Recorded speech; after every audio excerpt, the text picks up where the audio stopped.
From this project, we are building an application that we can take one-to-one audio calls, one-to-one video calls, and group audio calls and group video calls. I will demonstrate how this process is going on. So as you can see over here, I will test my application using two physical devices, and I will try to make an audio call to that other device. You can see nice UI is popping off and an avatar is popping off, and this is telling as calling. So a notification will be appeared on other device after I answer the call. You guys can see two avatars are assigned to two devices, and also when we are calling, you can see the audio waves real time appearing on our screens. So this is how one-to-one audio call is working. So now let me demonstrate how to take group video calls. So to take group video calls, we can enter up to 5 user IDs over here and take the video call as I am demonstrating over here. I will enter the user IDs of my physical device, and other user ID will be from my emulator. So let me take the video call over here. As you guys can see, my video is real time appearing on this screen, and also you guys can see a loading state will be appeared on other two users. So let me answer the call from my other physical device. When I answer the call from my other physical device, you guys can see the two video calls are appearing very smoothly. Also, let me answer the call from my emulator. You can answer the call from this green color button. After I answer the call from the emulator, you guys can see both all the videos are visible on my screen now. So now I will demonstrate how to take one-to-one video calls from one physical device to other physical device. You guys can see my video is appearing over here. You can see how clear and quality that video is. So as you guys can see, there are many controls in this video. So in the top section, you guys can minimize the window, take screenshots. From the bottom section, we can stop the video, stop the audio. Also, we can flip our cameras over here. So let me demonstrate it and I will hang up the call. So you get the idea. This is the project that we are gonna build today.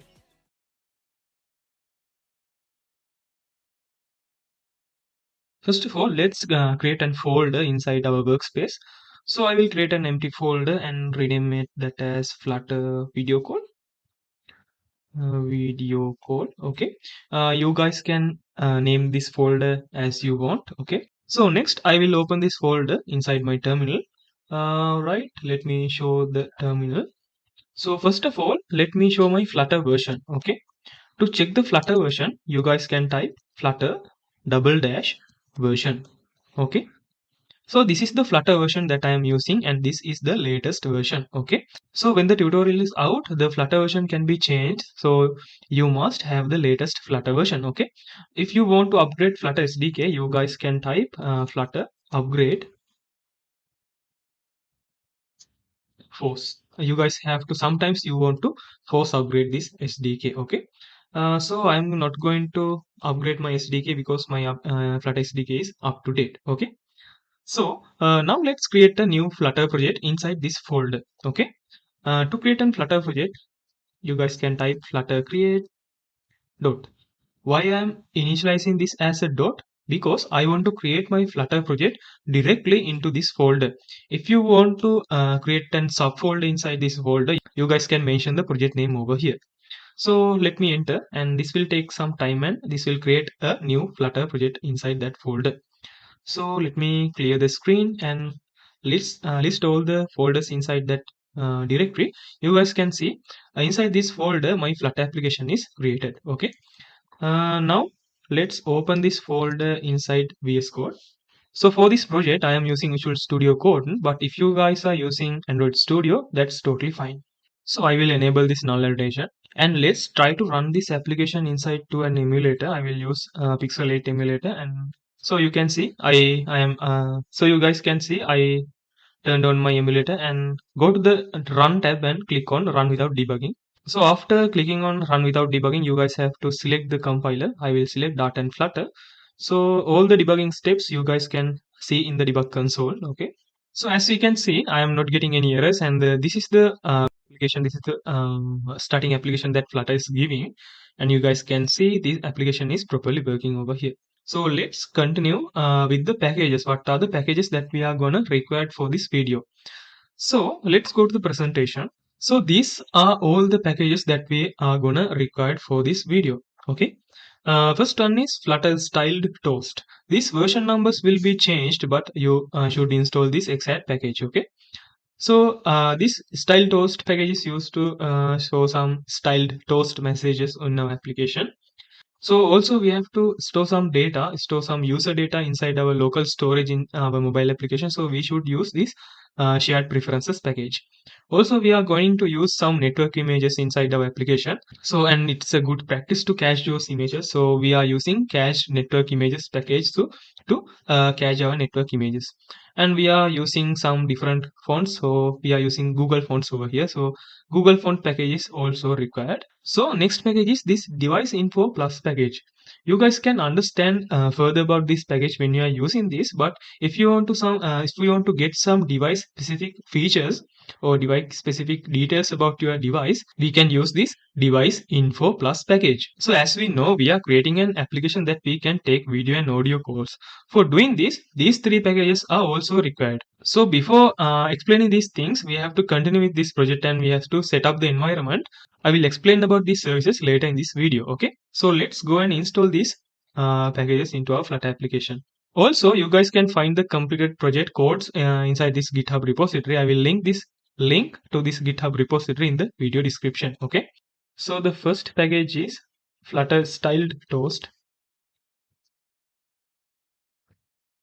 I will scroll down until I can find these Capuchin icons and I will paste under the Capuchin icons in the dependencies section. We are using this shared preferences plugin. As you can see, this is a very popular plugin. We can integrate with our local storage. So this is the package that we are going to install, cached network images. And next one is Google Fonts. So next one is Google Fonts.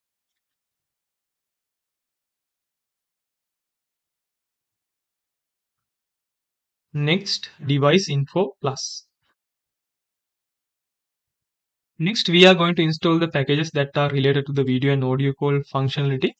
So the first one is this ZEGO UI Kit plugin. I'm going to copy this from here and I will paste this over here. Next one is ZEGO UI Kit signaling plugin. So you guys can install this plugin also. I will install this also. The final plugin that we are going to install is ZEGO UI Kit pre-built call plugin. This is the plugin, ZEGO UI Kit pre-built call. These version numbers can be changed. That will be totally fine. Okay, so let me show all the packages that I have installed. First, I installed Flutter Style Toast. Then I installed Shared Preferences, Cache Network Images, Google Fonts, Device Info Plus, ZEGO UI Kit, ZEGO UI Kit Signaling plugin, and ZEGO UI Kit pre-built call plugin. Okay, these are all the plugins that we are going to install. So now we have installed all the required plugins and now we can continue with our video. So for use these services, we have to configure some things inside our application. So let's go and see what is this ZEGOCLOUD. As we are going to integrate video call and audio call features inside our application, to do this, we are using this service. This service is called ZEGOCLOUD. So you can type ZEGOCLOUD on your browser and go to this link, and I will demonstrate what are the things that the ZEGOCLOUD team is offering for us to build these awesome features. Okay, so as you guys can see in the main homepage, they are saying build powerful interaction apps with voice, video, and chat API. So here are some SDKs that the ZEGOCLOUD team is providing to us. Some of them are video call SDK, voice call SDK, and live streaming SDK. Also, they are providing an in-app chat SDK for us also. So the specialty in ZEGOCLOUD is they are providing us a UI kit to build our application, so we don't have to worry about building the UIs and all these things. So you guys can come to here and click on this explore all UI kits button. So a UI kit is some kind of a pre-built widget that we can directly integrate with our application. They are providing 20 plus UI kits, 50 plus components. So here you can see they are supporting iOS, Android, React, Flutter, and JavaScript also. Let me demonstrate some of the UI kits here. So this is how we can integrate video view. This is how we can integrate the dynamic video layouts. Let me select Flutter over here. So this is how we can integrate in-room messages. So also this is how we can integrate call invitations. Like this, we can use the pre-built UI kits inside our application that are provided from this ZEGOCLOUD team. So if we scroll down, there are one-to-one call UI kits, there are group call UI kits, as you can see over here. There are video conference UI kits, there are live streaming UI kits, there are live audio room UI kits. Also, they are providing in-app chat UI kits for us to integrate with our applications. Okay. So if you guys want to check what are the different services offered from the ZEGOCLOUD team and want to see what are the different kinds of UI kits that they are offering, I will put all the links in my video description. So then you guys can come to this platform and you guys can study what are the different services and what are the use cases for your application that the ZEGOCLOUD team is providing to us. Okay. So for use ZEGOCLOUD, we have to log in. If you guys don't have an account, you have to click on sign up. If you guys are having an account inside ZEGOCLOUD, please click on login. So as I want to create a new account with you guys, I am clicking on sign up. So here we have to enter some details, some personal details, some email, some country informations. So let me select these things over here. And I will select my country. You guys can search. I am from Sri Lanka. I am selecting Sri Lanka. So now we have to verify our email. So please click on this get code button. This will send an code into your Gmail account. So we have to first fill these things. So this code will be sent to your Gmail account. So as you can see, I have got my code and I will paste my code over here. Okay. Now I have to set an password over here. So let me set a password. So I will check on these things and I will click on start my free trial. So before continuing, we have to enter some details over here. You have to enter your company email. I will enter my company. And if you guys having a company website, you can enter this over here. Okay. Next, I'm going to select some title. I'm going to select as student and in the industry as IT, technology and services. And we have to include our phone number also. I will include my phone number over here and I will hit on continue and I will hit on go to dashboard. So there is a separate dashboard to manage our project in this ZEGOCLOUD. So as you guys can see, we have 10,000 free minutes to test our application. So this is very awesome. Okay, now we have to create a project. So this is the dashboard. In the dashboard section, you guys can see some things over here, our free plan, our balance. Okay. And in the projects, if you click on project management, you guys can see all of your projects over here. So as we have created a new account, you guys cannot see any projects over here. When we so if we create a new project, our project will be appear over here. So also they have a complete section for analytics also. If you click on this analytic dashboard, so we will redirect it to this dashboard and we can see our analytics over here. So I am not going to focus on these things, and there are some usage logs over here, and this is the billing center. You guys can understand this. So let's create our first project. So let's go to the dashboard section. So you can click create your first project over here. So here you can see there are many use cases of this service. This is an awesome service. You can see we are just using the voice and video call option.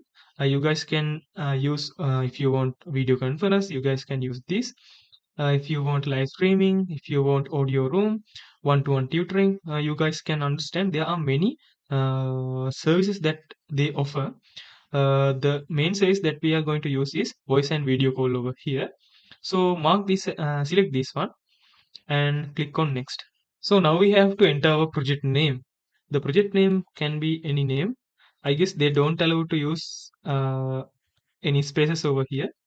I will separate my words from an underscore like this and move down. So also you guys can see there are two ways to get started with ZEGOCLOUD. Okay, we can use their pre-built UI kits to integrate inside our application. So my recommendation is you guys, if you can use these UI kits, that will make our life much easier. So they have created all the UI kits that required for all the things. I will select the start with UI kits option. Okay, the project setup is done. Now we have to select an technology that we are going to use. Okay, you guys can see the ZEGOCLOUD option is supporting for web, for iOS, for Android. These are native versions. For Flutter, this is what we are going to use. So you can see this have support for React Native also.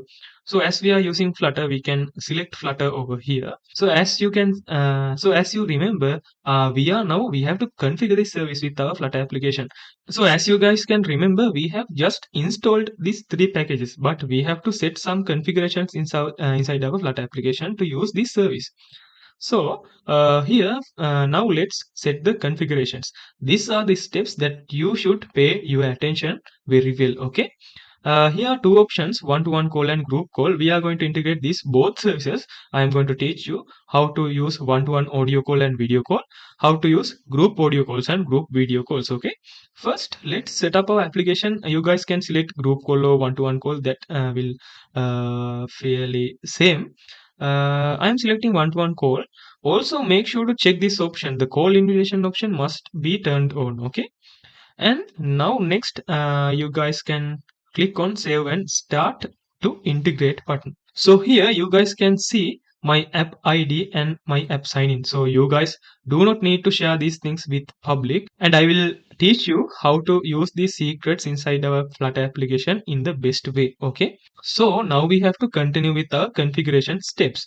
So for this, please click on this quick start button. So inside this quick start, we can scroll. We have installed these packages already. Here is the thing. Here's the place that we have to continue. Okay. So there are some configuration steps that we have to perform. There are some configurations for Android and there are some configurations for iOS.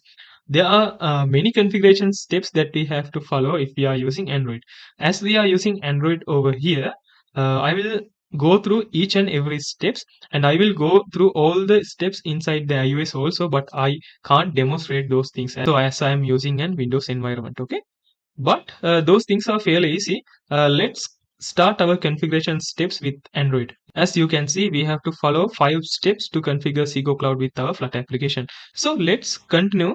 We have to first edit Android app build Gradle file. As you can see, I am opening this section.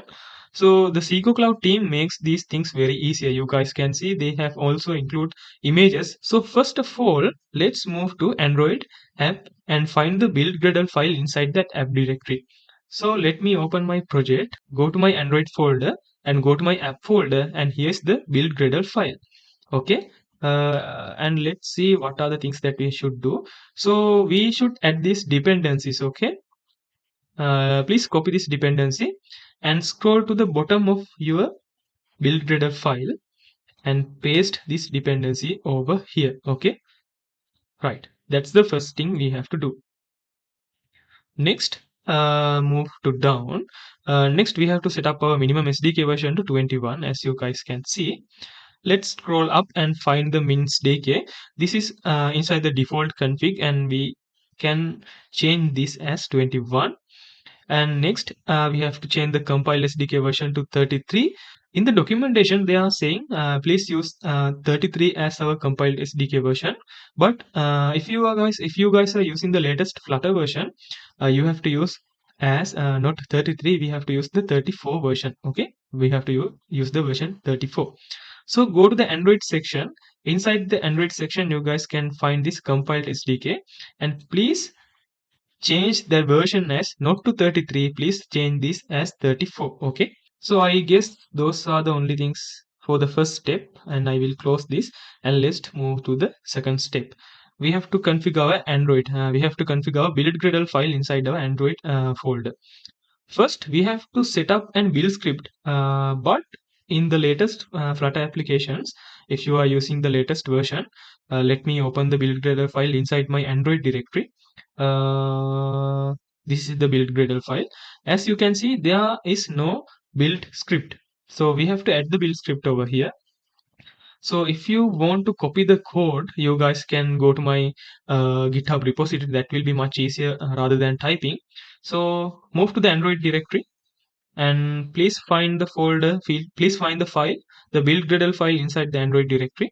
And here you guys can copy this build script and paste the build script over here. I will take some space and paste my build script over here. So that's all you have to do. Please go to my GitHub repository and copy this build script over here. You can find the build script over inside my Android folder and inside this in this build gradle file. So here's the build script. You just have to copy the build script and paste over here. Right, that's the second step. Second step is done. You guys can understand these are fairly simple steps. Now we have to modify our Gradle wrapper. So let's see. We have to add the distribution URL as Gradle 7.4. Okay, let's copy this and let's go to the Gradle folder. You guys can find the Gradle folder inside this Android folder. I will open the Gradle folder and go to this Gradle wrapper.properties file. So here you guys can find a distribution URL. So they are using Gradle 8.3. In my Flutter versions, they are using 8.3. But we have to use this. I will remove this distribution URL and paste the URL that we have copied. You guys can see if I reduce the size, you guys can see they are using. We have to use the Gradle 7.4 version. Okay. Please specify this exact distribution URL over here inside your Flutter application also. Moving to the fourth step, we have to get the permissions. So as you guys can understand, this ZEGOCLOUD service is using internet connections, Wi-Fi, Bluetooth, camera, those things. So we have to provide the permissions to use these services inside our Flutter application.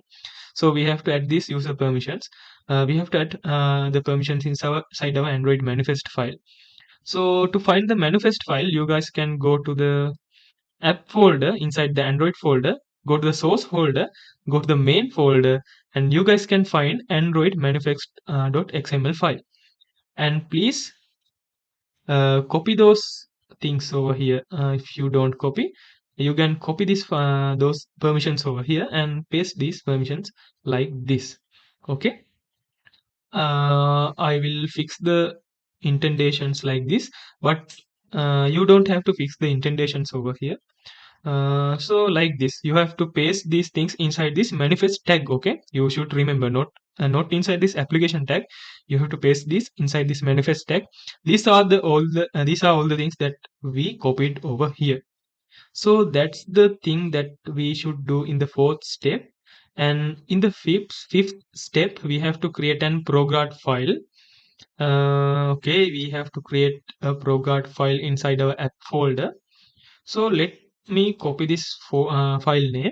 So after moving to the app folder, we have to create a file and paste that the thing that we copied from the documentation. So we are just creating an prograd file and we have to paste this inside our prograd rules file. Okay, so now we have to add this code inside our build types inside our application Gradle file. So please copy this and go to the application Gradle file, and you guys can find this build types and paste that code that we have copied. So this is linking our prograd file over here, and we have to run and test our application. So those are the things that we should do, but there is an extra step we have to perform with the latest Flutter version, unless you will get an error. Okay, so you have to move to the settings Gradle file over here. Inside this settings Gradle file, you can see we are using a separate different Kotlin version. We have to use the exact Kotlin version that we have specified in our build Gradle. You guys can see we are expecting Kotlin 1.8. Okay. Also, you have to change the here you have to change the Gradle version. Use 7.3. Those are the things that we should do. Please change the Kotlin version to 1.8.0. Please change the Gradle version to 7.3.0. Okay. Right. Now, if you are still running your application, please stop over here as I showed. The application will be stopped, and please open the debug console. You guys can see in the debug console the application is stopped. And now let's try to run our application once again. And I will go to the main file and click on run without debugging. So let's see if we are getting any errors, we can resolve those things. So here you should remember something. If you are not getting any errors, this will still take some time because we are using the ZEGOCLOUD service. They have to download some things and set up the configurations inside the applications. So this will take some time. Okay. So as you guys can see, the ZEGOCLOUD plugin is downloading some native dependencies over here. So as you can see, the some versions of the SDKs already exist inside my system. So these things have not to be downloaded, but you inside your system, these things will be downloaded. So this will take some time. Okay. So as you guys can see, I am not getting any errors. So that's mean my configuration steps are completely done. Okay. So I am providing you one resource also. In here, there is a separate branch called starter project code. So from this code inside this branch, you guys can find this project, find this starter project. All the configuration steps are already done inside this. So you can download this as a zip file and continue this tutorial from this place onwards. Okay. So you guys can find all the related links inside my description of this video.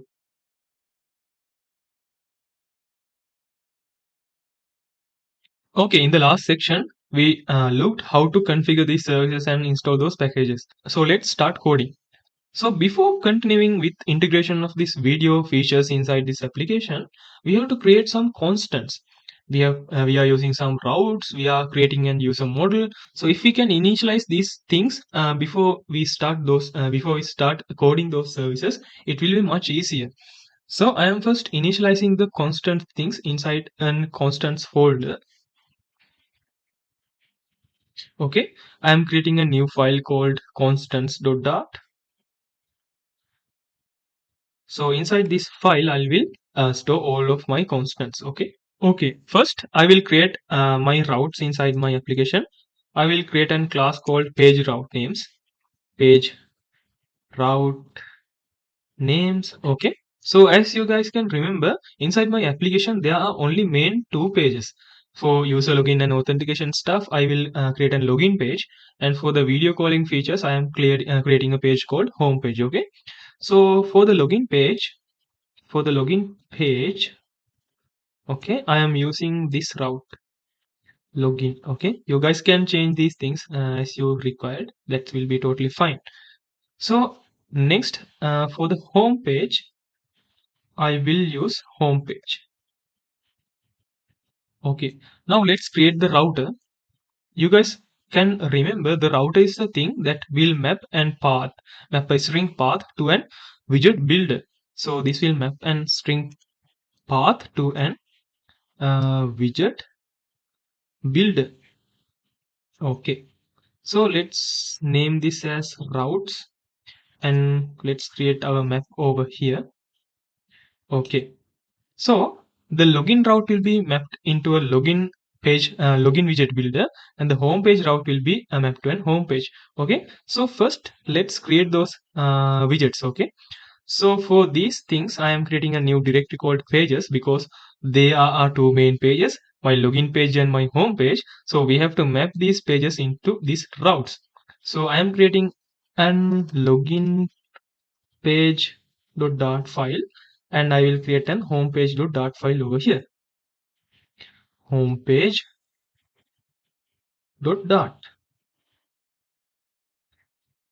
So let's initialize two stateful widgets over here. This is for my home page, and I am returning an empty scaffold. Also inside the login page, I am using an stateful widget. Rename this as login page, and I am returning an empty scaffold over here. Okay, because now I have two widgets. I can map those widgets into these routes. Okay, so let me explain how to map this login route. So how to map this login route? The login route is coming from this class page route names dot login. This is the string part, and we should map this into a widget builder. So for this, I should get the context. Okay, after getting the context, I can return an widget. So this will be my login page. It's that simple. Okay, so the other thing is inside my page route, I am having the home page. So here I should get the context also. So here there is some different things that we should do for the home page. So as you guys can remember from the introduction to this project, in this home page is the place that we are going to use that pre-built widgets, that UI kits that will be provided from the ZEGOCLOUD.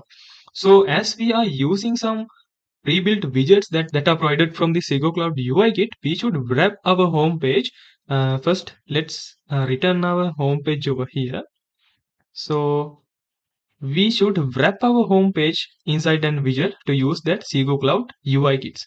So that widget name is ZEGOCLOUD UI kit pre-built whole mini scope. So you guys can import that also. And okay, that's very simple. You have to wrap this home page inside this widget. This widget is coming from this package Sego UI kit pre-built called widget.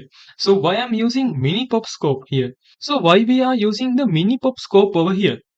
The specialty on this mini scope UI kit, in the mini scope we can minimize the calling UI, minimize the video call or audio call UI and focus on different tasks. That's why we are using this mini pop scope thing. Now I can create the user class because I have to perform some operations. If you guys remember in that introduction, we are using some IDs to take the call. So that ID will be our user ID. So to generate that ID from the device, we have to use this device info plus plugin. So those are the things that we have to discuss. Okay, first of all, let's define the fields. I am defining the user should have an ID field, and let's say the user should have a name, string name over here, and initialize this into an empty string. So after that, I will create the user info constructor. So I will require all of these fields. I will require this ID and I will require this name field over here. So this is my constructor.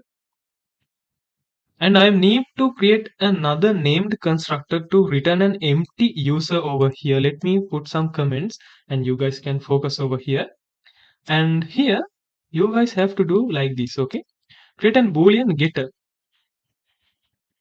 is empty. This will return if there is a no user ID created. This will return true. Is empty field over here id dot is empty. So here, this boolean getter is empty field will be true if there is a no ID, if the ID is empty. This will be false if there is a valid ID. Okay. Also for the named constructor, I will create an user info dot empty user dot user info dot. You can use empty method over here. So those are all the things that we should perform with the user. As you guys can see, every user should have an ID, should have a name. This is the constructor and this is the named constructor that we have created to return an empty user. So also we have to define some other constants also. Let me create an user info instance over here as current user, and I will create an empty user over here, user info dot empty. Okay. And as we are using our shared preferences, you guys know the shared preferences is storing data as key value pairs, and I will define the key over here. I am using this variable name cache user ID, and this will be my ID over here. And I have some textiles defined, and this is a simple textile. So all the things that we have defined, let me explain all the things. First of all, we defined the route mappings inside our application. And next, we defined our user class inside my application. And I created an global user over here as current user and initialized this as an empty user instance over here. As we are using shared preferences to store data inside the shared preferences, as we know, the shared preferences are storing as key value pairs. So the user ID will be stored under this key inside our shared preferences. Okay, device local storage. And I have created a simple textile over here.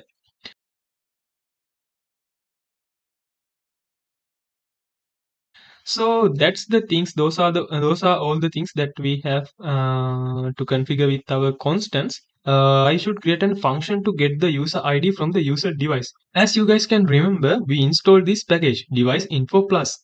So we are taking an unique ID from this device, from the user device to use as our user ID. So this user ID will be taken from the device ID. Okay.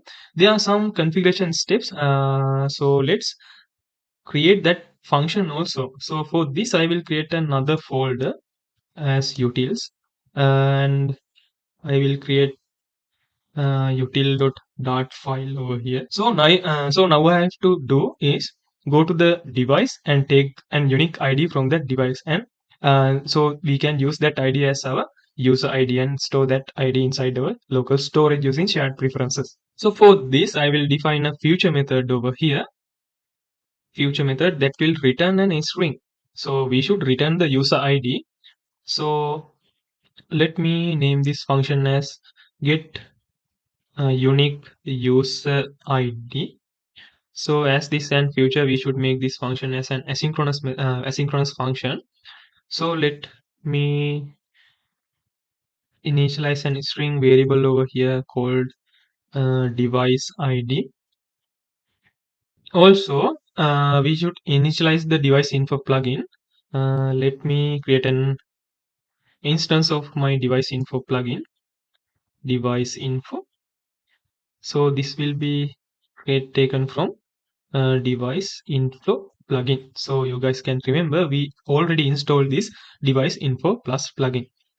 Okay. So because by using this initialization, by using this variable, we can access the device details. Okay. So this is how we can access the device details. So if we should first check the platform. If the platform is iOS, okay, we can get the device informations like this. We can go to the device info, and there is an feature called iOS info.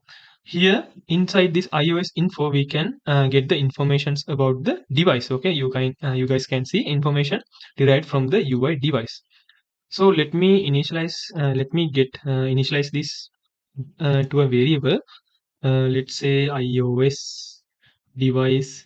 So I extracted the device info from the iOS device. So I can get the device ID from here, iOS device info. Inside the device info, there is an identifier for vendor method. Okay. From this will return me an empty string. Okay. This is the unique UUID value identify the current iOS device. So that's a fairly easy step for getting the device ID from that iOS device. So the same step we can perform if the device is an Android. If the platform is Android, we can perform the same step. How?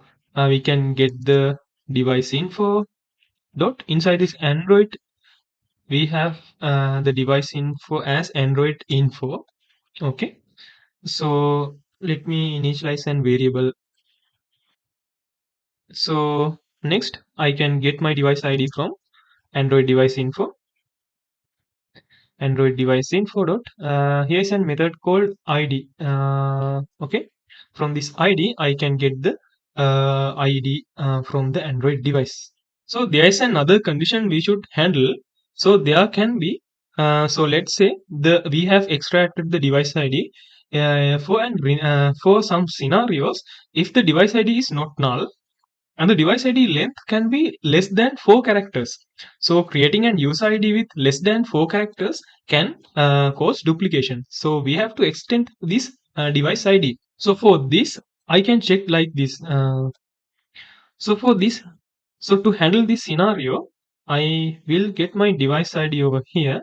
The device ID should not be null. So also the device length should be less than 4 characters. So if so, we can append some device specific things for that ID. So let me explain this also. If the platform is iOS, we can add iOS as a prefix to our device ID. Okay. For the device ID, we can add as iOS like this. If the platform is Android, we can append Android to our device ID.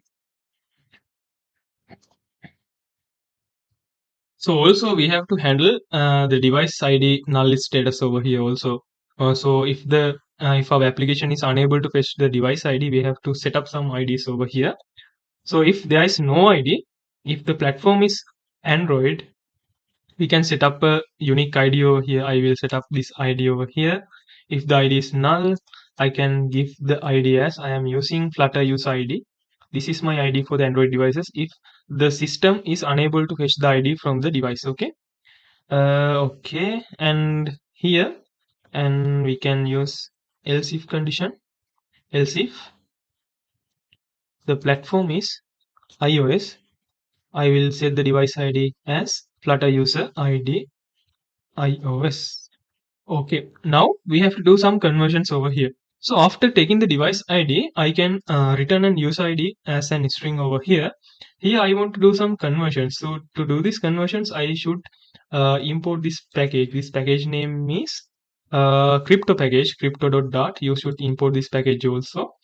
So let's create an unique user ID over here. Final user ID. You can use the MD5 hash method. We are creating an MD5 hash using the device ID over here. The MD5 is import from the crypto library. We can use the convert method over here. I am using UTF-8.encode. I should encode my device ID. The device ID should not be null. After encoding the device ID, I will convert the device ID into a string because we should return an string. And I will replace all the characters over here. Replace all the characters and I will keep only the last, and I will replace all the characters and keep the integer values over here like this. This is an regex expression. This will remove all the characters. So I have to get the last 6 characters as the user ID. So to get the last 6 characters, I will return user ID. I can use the substring method. Substring. I have to get an substring from the user ID. User ID dot length minus 6. So you guys can, by using this method, you guys can get the last 6 characters of the user ID that we have created. Okay, this user ID will be an integer. Okay, so by this method we can extract the user information from the device informations from the device info plugin, and by using the device informations I can get the device ID over here.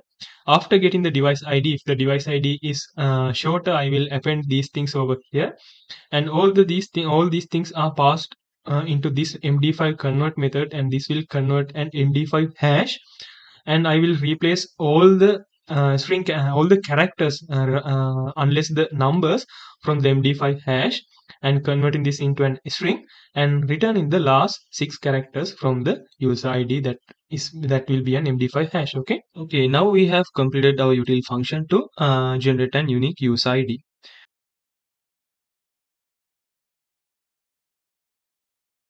So now we have to define some services. Let me define the services inside this services folder. So here we have to define some services for user login method, user logout method. Also we have to initialize our ZEGOCLOUD services over here. So let's create a file inside our services folder. I will name this as login service. Let us rename this as login service. Login service.dart. Okay. Let's create the methods that we are gonna record in this file. So first of all, I will create a method that will store the user ID inside shared preferences inside the local storage using shared preferences. So let me create an future method over here, future void. I will name this as login. I should pass 2 parameters to this function over here. This is string user ID and string. Let me make this also required. String username. This must be an asynchronous function. So let me first initialize an instance of shared preferences. I will name this as pref. So you guys can use. We have installed that package. If you guys can remember, we have installed this package shared preferences. This package will help us to integrate the data with our device local storage. So you can use shared preferences dot get instance over here. So this will create an instance of shared preferences over here, and I am renaming that instance as pref. Okay. So now we can store the user ID inside this shared preferences. For this, we can use the pref dot there's a method called setString. As you can remember, in shared preferences, the data is stored as a map. We have to pass the key and we have to pass the value that should be stored under that key. So if you guys can remember, so you should remember we have already defined that key over here. We use the name as cache user ID, and this is the key over here. So let me pass that key to this thing, cache user ID. You can see that is imported from the constants folder, and the value will be our user ID. It's that simple. Now the user ID will be stored under this key. Okay. Right. Now we have to initialize the current user. Current user ID will be user ID, and also the current user have a name. Current user name. We can generate the username like this. Okay. Let me prefix this from a user, and I will add that user ID to the end. So this will be our username over here. So this is the function that we should pass over here, and let me add the comma over here. So from this function, this is our login function. From this function, when the user is login, we are storing the user ID in our local storage using shared preferences, and we are initializing a user with an user ID and with the name over here. So this is the login function. Let's create the logout function here also. Logout function will be also an future method, future void. Let me name this as logout. This will be also an asynchronous method.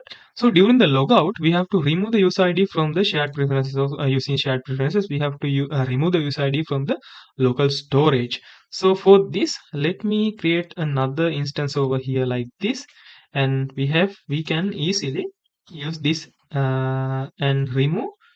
We can use the remove method over here. Also, we have to pass the key that we are going to delete. So this, if we pass the correct key, if if there are some data stored under this key, this will remove around this logout method. Okay. Nice. So by using these two methods, a user can log in. During this login method, user ID will be stored in the device local storage. So from this logout method, when the user is logging out, the user ID will be removed. User ID will be removed from the device local storage. Okay. Right. And now these are the two methods that is considering about the shared preferences and those things. Now we have to consider about initializing the ZEGOCLOUD methods. So if we are logging in, we have to initialize some things related to ZEGOCLOUD for taking the video calls and audio calls. So let me define that methods here also. So I am going to define a method when the user is logging in or user is relogging in. We have to initialize some things around ZEGOCLOUD UI kit. Okay, I will create the method as onUser login. Okay, here we want to initialize the ZEGO UI kit pre-built called invitation service over here. Let me paste this over here so we can import this from ZEGO UI kit pre-built call. So in here, while the user is logging in, we can initialize this. So if we want to use the call-in and audio calls and video calls features from the ZEGOCLOUD, we have to initialize this UI kit. So here, there is a method called init. So for the init method, you can see we have to pass some variables over here. Right. So during the init method, we have to pass the app ID, user ID, username. Also, there is another variable called app sign-in. So these are the things that we should pass. Let do this one by one. Okay. So to find the app ID and app sign-in, you have to go to the ZEGOCLOUD dashboard. So let me demonstrate how to take the app sign-in, app ID and app sign-in keys for your project. So when you log into the ZEGOCLOUD dashboard, you can see here's a tab called projects and project management. You can go to this project management tab. I will select this project.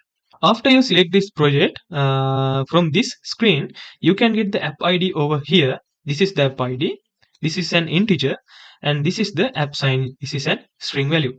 So we have to use this as secrets in our application. So don't share these values to the public. This must be secrets.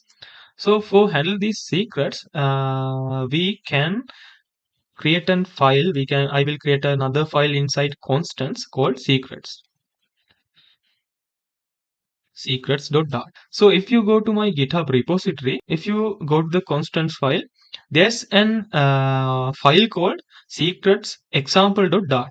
So you guys can copy this code inside this. So here I am creating two variables over here, and I am initializing two static variables. Okay, one variable for my app API key and other variable for my app sign in secret. Okay, this is the app ID and this is the app sign in secret. So you can copy your app ID from here from the dashboard and replace this with your app ID. Okay, like this. Also, you can copy your app sign in secret over here like this. You can copy and replace your app sign in secret over here. So this must be an string like this. You can place your app sign in secret git ignore file, and I will paste this over here. So this will ignore this secrets.dart file. So this will not push to our GitHub repository. Right, now we can access the two variables from secrets.appid and appsecrets.appsignin. Right. Now we have to pass the user ID, and we can get the user ID from current user id. Also we have to pass the username. We can get the username from current user. Now we have to now we have to pass what are the plugins we are gonna use. So inside these plugins, you can hover over this. The plugins is for the plugins we have to pass list of iSigo UI Kit plugin.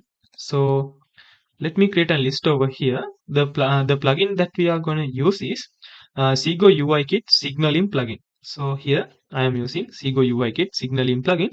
You can import or import this plugin from Sigo UI Kit signaling plugin. You guys can remember we installed all these packages, all these necessary packages in the starting part of this video. Okay, now we have to pass another property over here called require config. And here I will choose this, and I am passing here Sego call invitation data.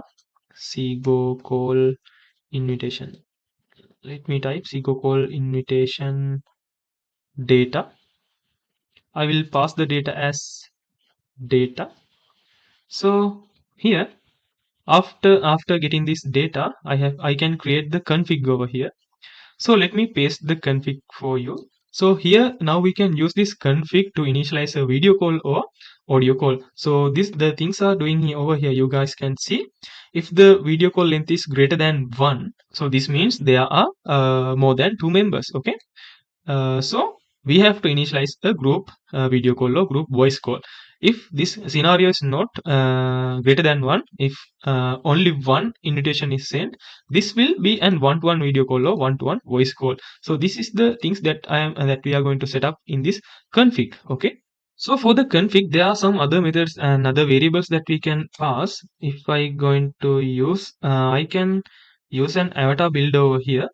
So avatar builder is the thing that if we are taking on call, we can see an avatar is popping on the screen. So we can create an avatar over here. To do this, I am using a service. So let me show that service for you. From this service, we can generate different kinds of images. So let me demonstrate.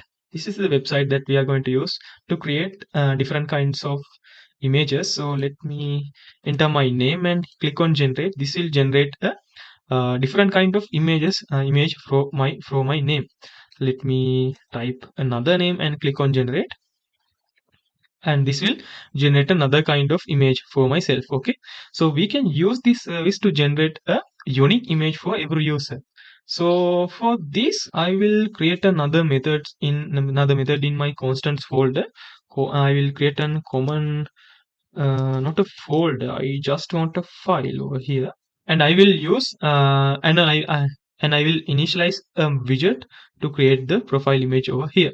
So you guys can find the code to this do this logic, so you don't have to type everything. This is a fairly simple logic. If we just have to pass the user details. By the user details, we can generate a new image over here, and the new image will be a cached image. You can copy this code and paste over here. You guys can see. Let me explain the code. So I am creating a new widget over here. The name of this widget is custom avatar builder. I am passing the build context, size, ZEGOKit user. I will explain how to create this ZEGOKit user also, like this. Also, you can see I demonstrated how to create this image. We can use this service to create this profile image over here. This will be a network image, so we can use our cache network image over here because the image will be cached to our device. Then this service, no need to be call this service every time we are initializing a new video or audio call over here. Okay. Nice. Then the image will be displayed over here in the image builder. This is an progress builder. If the image will take some time to build, you can see a circular progress indicator. This is the error widget over here. If the service is unable to create an image, we will displaying and log over here. Okay. So now we can use our custom avatar builder over here. Let me import this. So here what we doing is we are configuring this video call and audio call UI. So here there for the config there is a method. There's another property called top menu bar. So in the top menu bar there is an button to minimize this call window. So having this top menu bar for visible is a good option. So we can set the visibility to true like this. I will demonstrate what's the top menu bar is. Also, in that we can customize what are the widgets, what are the buttons that we are going to use in the top menu bar. So I will use two buttons over here like this. I can use the top button. I will use the minimize button to minimize the video call window, and I can focus on a different task while I am having the audio or video call. And I will set up another button.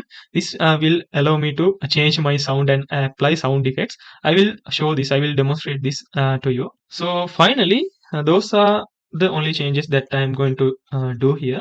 I will return my config over here.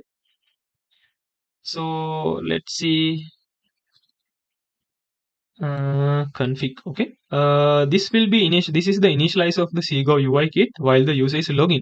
So while the user is logging out, we have to uninitialize this UI kit. Okay. This is very simple method. I will create another method on user log out. Like this, we can use the same thing over here. Sego UI kit pre-built called invitation service. We don't have to initialize this service. We have to uninitialize this service. You can use the uninit method over here. So this is how we can uninitialize the Sego UI kit from our application. Okay. Right. Here, these are the methods that we should configure in this login service. Let me explain all the methods that we have created. We first created a method to login. This method will save the user ID inside the device local storage using shared preferences. And this method is the logout method. This will remove the things that remove the user ID from the shared preferences if the user is logout. And this is the method that we are going to use to initialize the ZEGOCLOUD UI kit. And we in the config we can configure the UI, the window, the video call or audio call window. So here we used a custom avatar builder, and we initialize that we want to see the top menu bar, and we configure two buttons into the top menu bar. You can add many types of button. Let me show. There are different kinds of button. You can see beauty effect button, chat button, hang up button, minimizing button, sound effect button. Okay, I am using this sound effect button. This is very funny thing. Okay. Right, and finally, while we are logging out, we have to uninitialize the Sego UI kit, this service. So we can use this uninit method provided from the Sego UI kit. Okay, right. So these are the things that we should do before initializing these Sego UI kit methods in our main application. Okay.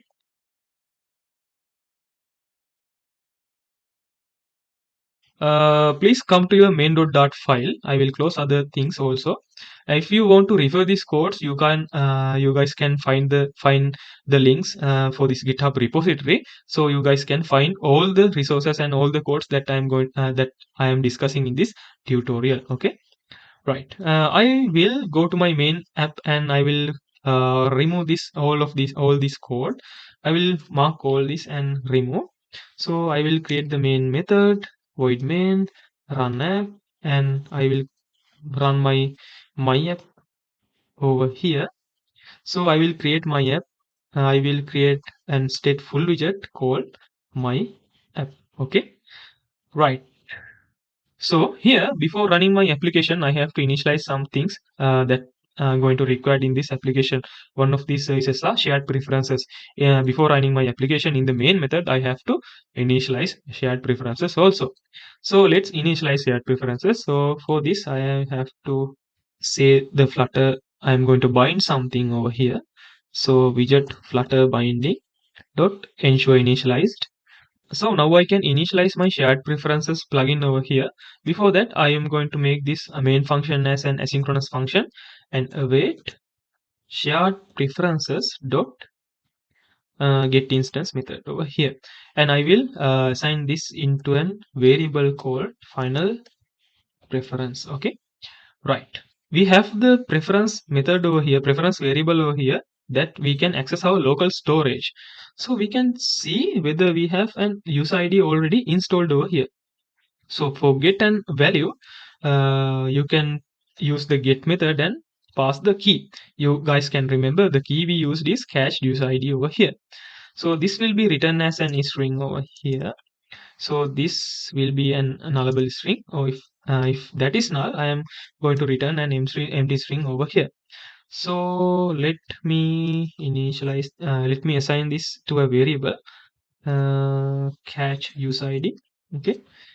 So if there is no user ID, if the catch user ID is not null, is not empty, you can create the current user. You can create the current user, current user.id, current user.id as catch user ID. Same way you can create the current user, current user's name, user, and I will embed the catch user ID to the end. So like this, we can initialize the user's details. If the user ID get from the shared preferences is not empty, I will set the user ID as catch user ID, and I will set the user name as like this. I will prefix the user ID from this user value. Okay.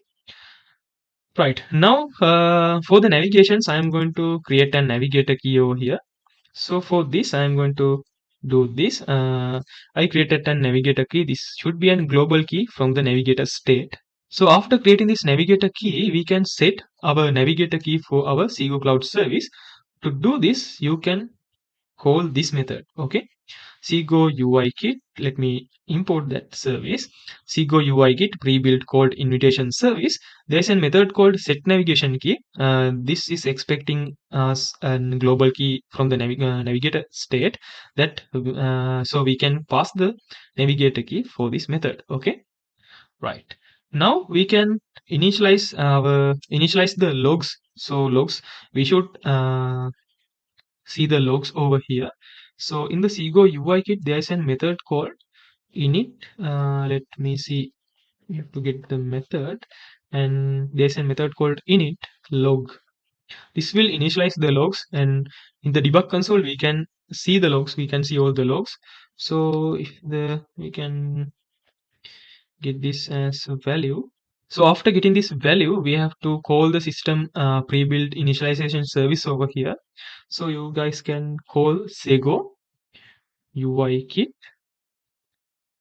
pre-built call invitation service over here, and there's a method called use system config UI. So here we have to pass the plugins. So as you guys can remember, what's the plugin we used over here? Go to the login service. So this is the plugin that we are using, the Sego UI kit signaling plugin. Okay, and I am going to paste this plugin over here, and I am going to import the package. After passing this plugin, we can finally run our application. You should run your application inside this Sego UI kit method. Okay, we can run our application. Also, for the application in my app, I want to pass the navigator key over here. So let me set up a global key, set up the constructor over here, and add the global key as the constructor. This should be a navigator state Okay, let me name this variable as navigator key. So I should pass this navigator key to the constructor, and I will add this required method over here. So you guys can see I should pass that navigator key, and I am having the navigator key over here because we initialize the ZEGOCLOUD navigator key over here from using this navigator key over here. Okay. Now we can move to our MyApp class. Inside the MyApp class, in the state class, go to the state class, and we should use init state over here. So in this init state, we can check whether the current user has an ID. Current user ID is not empty. If the current user ID is not empty, you can call on user login method that we have created. Okay, what's on user login method is doing? This will initialize the Sego UI kit service inside our application. So that's why we have to pass this method into our init state lifecycle method over here. After calling this init state, we can create our material app.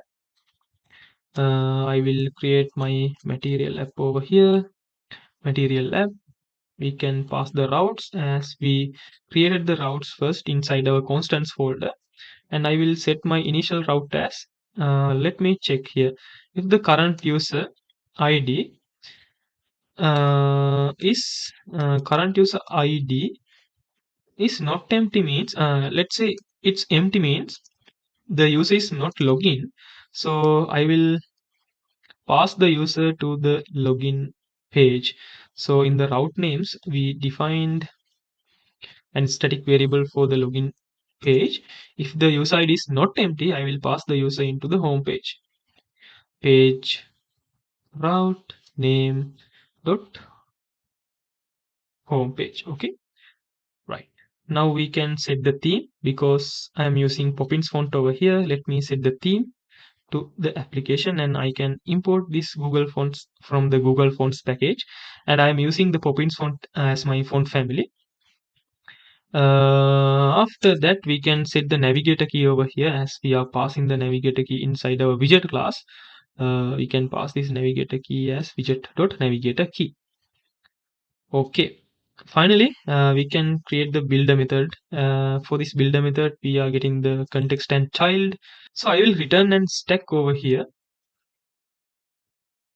In the stack is an multi-child layout widget. We can pass children's over here, and I will pass my child to this and pass my child over here.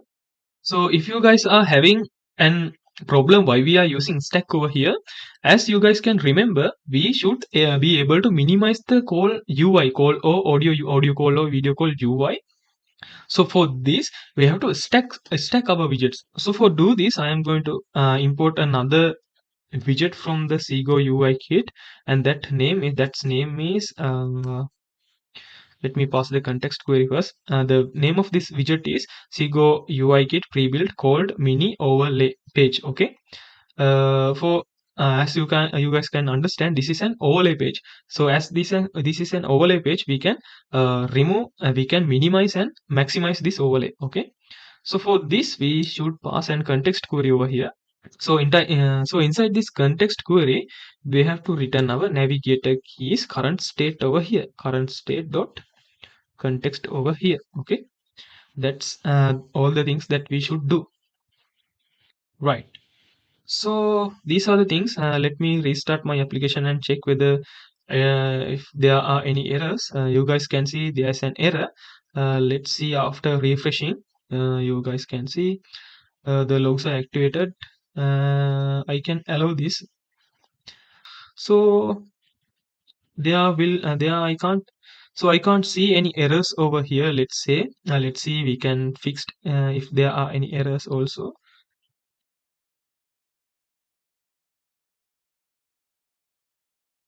So you guys can remember in our last part, we set up all the constants for our application and set up the login service and initialize all the things related to ZEGOCLOUD to use the video calls and audio calls feature inside our application.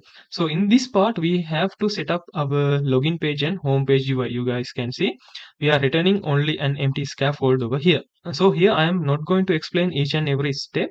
You can find the link for this GitHub repository from the description of this video, and I will go to the lib and I will go to the pages and I will copy the login page code over here and I will explain the code line by line, and I will paste all the codes as you can see. So let me explain what's happening in this file. So this is creating a simple login page over here. Here I'm displaying some logo over here. You can click on this logo, and here we are using an asset image, so we should add this asset image over here. So let me create if you are getting any errors over here, you can comment this for now. So let me add my assets over here. So let me create a new folder in the root location and call this as assets, and you can download the asset from my code also. It's simple image. Okay, this is that asset I'm going to use. So you guys can download and save, and I will save this asset directly into my Flutter video call assets, and I will save this into my assets folder, and I will go to the pubspec YAML and set those assets in my application also. Okay, I will use assets folder. Okay, make the pubget to run. If any errors are occurring, we can, so let the pubget run. If any errors are occurring, we can see over here. So as we are not getting any errors, I can continue explaining. So this is the logo. I am displaying a image over here. So under the logo, I am using this user ID editor over here. From here, I am displaying a text field to enter the user ID. So user can see the user ID over here. So because we are fetching the user ID from get unique user ID in the init state, as you can remember, we created this method to get an unique user ID from the device details. Okay. Under that, I am using an password field over here. Here you can type any password. Okay. And I am using the sign in button. In this sign in button, I am first calling this login method to store the data inside my shared preferences, storing the user ID in my shared preferences. And also then I call the on user login method to initialize the ZEGOCLOUD UI kit. Okay. Those are the things that I'm doing in the login page. Now let's move to the other page. The other page is our home page. So this is the code for our home page. Here we are displaying some things over here, welcome screen and those things you can see. And this is the invite input row. If I can show this to you. So as you guys can see here, this is our login page. So you guys can enter any type of password here. As you can see, we can add restrictions also, but I am not targeting on these kind of things here. So this is our home page. So let me explain the code of our home page over here. So let me explain with this UI so you guys can easily understand.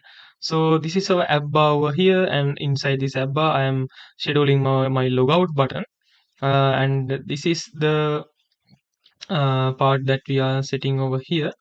Welcome to video call Flutter, and here the invitee row, and you guys can move to this code over here. So this is a simple column that will display the title. Let me show. This is simple column that will display the title over here. So this title will be this invitee name, and also I am displaying a description over here. This is the description part. Please enter the user ID. That part is the description. And down over here I am showing an input field over here, invitee ID form field. You can find this widget over here. This is the input field. So here we have to type the user ID of of your friend. If you are going to take a video call to your friend, you can see the user ID over that device, so you can make calls to your friend also. So that's the thing over here. So you can find some methods. This is the send call button over here, and we are using this widget over here, say Sego send call with invitation button. This is provided from the ZEGOCLOUD UI. This is an widget that provided from the ZEGOCLOUD UI. This will create the send call button over here. So we are using this method to display the user about that invitation state, if the invitation is success or the invitation is failed. I have added all the comment descriptions over here. If you guys can't understand any of these methods, you can read this and get the understanding about what's happening over here. So from this method, under this, I am creating a list of Sego users to send the invitation. So to create the list of Sego users, I am using this method over here, Sego UI kit user. We have to pass the ID and name over here. So for all the invitations over here, I am creating a ZEGOCLOUD user and sending the call to that ZEGOCLOUD user. That's the thing that is happening over here. So if you follow this tutorial from the beginning, you must have this application running in your device. So if you guys are stuck on any place, you guys can refer the full working code of this project from this GitHub repository, and you guys can find this link in the video description. So this is the working application that we have created, and you guys saw during our introduction of this project. Okay, so these are the things that I wanted to share in this video. So if you guys are facing any issues with this project, you can find the completed source code on this GitHub repository. I will link the link to this repository in my video description. Okay, so I will see you in my next video.